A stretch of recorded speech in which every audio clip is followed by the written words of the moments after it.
Natalie, Yeah? why have you decided that practicing hula hoop in the rain is important? Because I just want to do that and it makes me practice more. And it's more fun.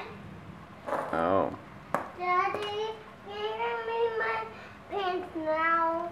Holy moly, Isaac is asking to wear pants. What's today's date? April 14th, 2013. I won't flick you in the penis. You're gonna, why, don't flick me in the penis. But Dad, stop. you're doing it, Dad, get it! Holy moly, look at that.